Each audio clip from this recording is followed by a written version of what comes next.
About 7:45 in the morning in Greenfield, and it's sort of dripping rain, wet on the ground. Tournament director says we're on, so I'm going to get in the car and drive down to Springfield.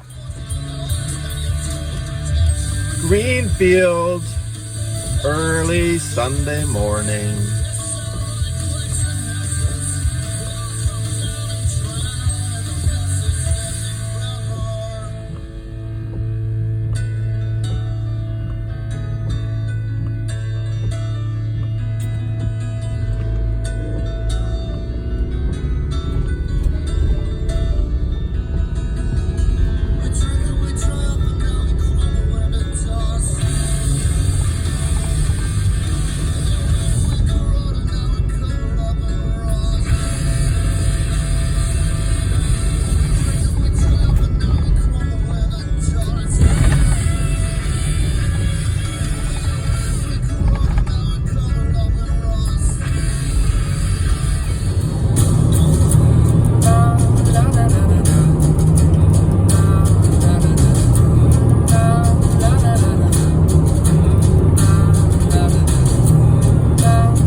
Rain seems to be thinning out as we're heading south.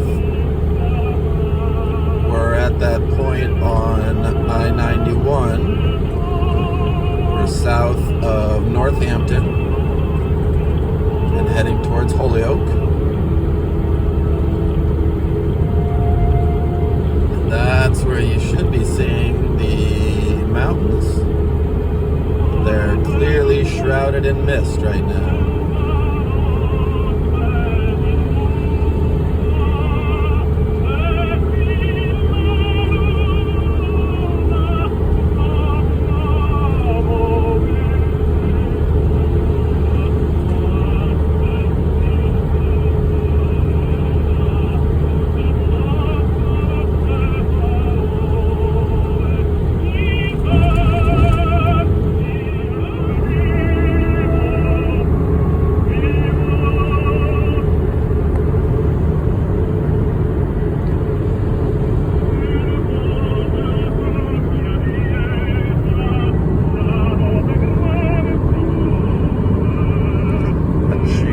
Mount Norwatic, but you can't. But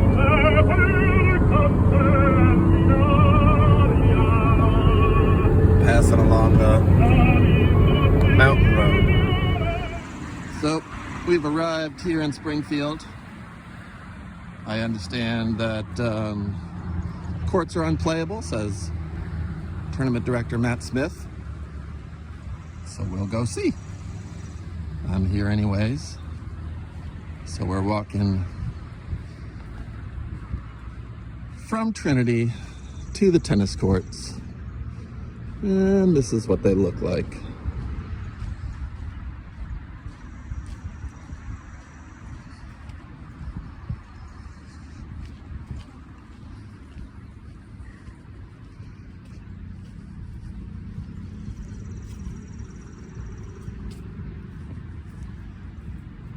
So, yeah, they need to be swept.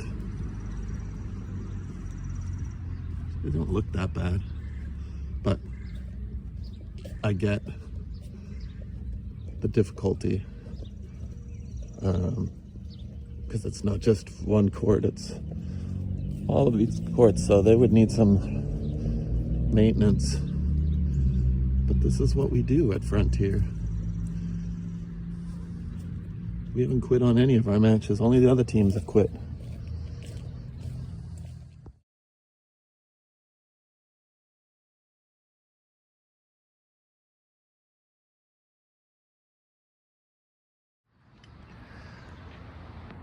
I just had a conversation with Matt Smith, the tournament director.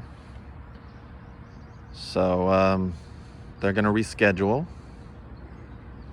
Probably resume next Saturday.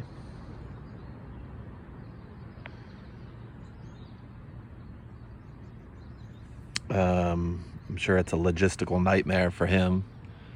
It was too bad that we didn't know that the courts would be unplayable until from Franklin County, from an hour north of here, that you already had to commit on being here. It's not true of, I think, a lot of the schools where they've got a 15 or 20-minute drive around. I mean, I was here at 8:45, and it was just me and Matt Smith. There was a couple guys looked like they were getting in their car and going, so maybe they had already heard, but I'm here. So I brought breakfast. I'm just gonna hang out. This is what I brought for breakfast. Scones that I made yesterday with raspberry jam on them.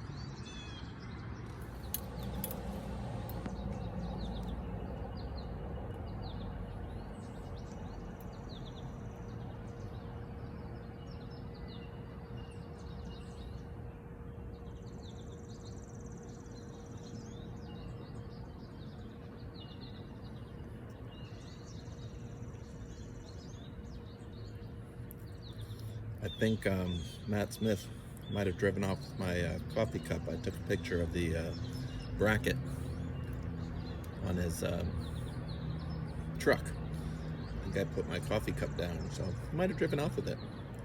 So I may not hang out here as often because my coffee is gone.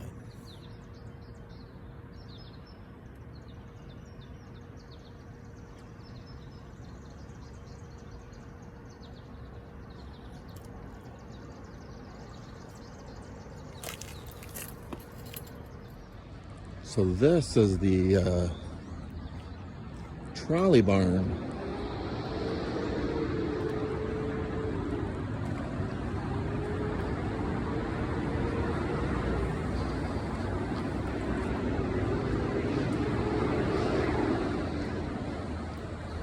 See,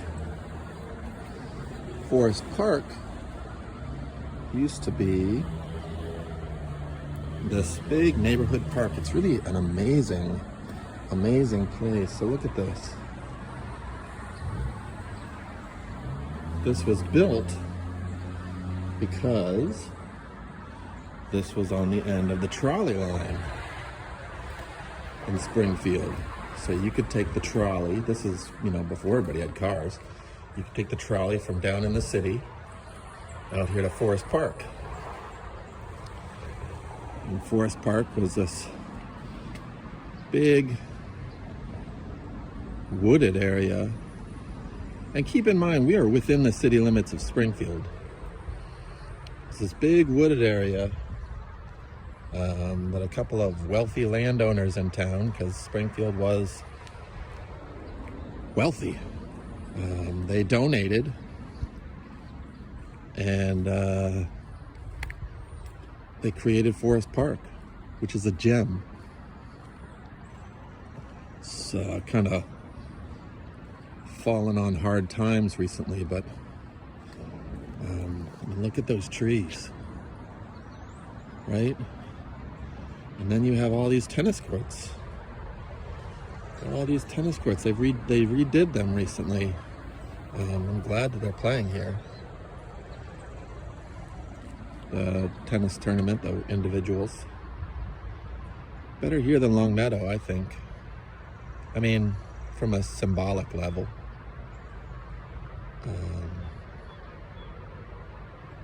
Springfield is a metropolis. It's a city. Long Meadow is a suburb.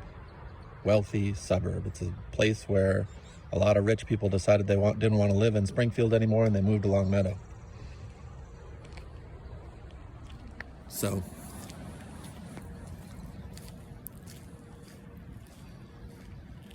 I'm glad it's here. I'm glad that we show up. But because there's no tennis, I get to go to church today. And just like Forest Park, Trinity is a vestige of a former time. It's in neo-Gothic. You could say cathedral, or you could say it's inspired by European cathedrals. It was built in the 20s. When it was built, it was noted as one of the 10 most beautiful buildings in America, which is probably not because it was actually one of the 10 most beautiful buildings in America. But Springfield had cachet. Springfield was a place in a way that's not a place now. They made guns here, lots of guns. And other things, but mostly guns.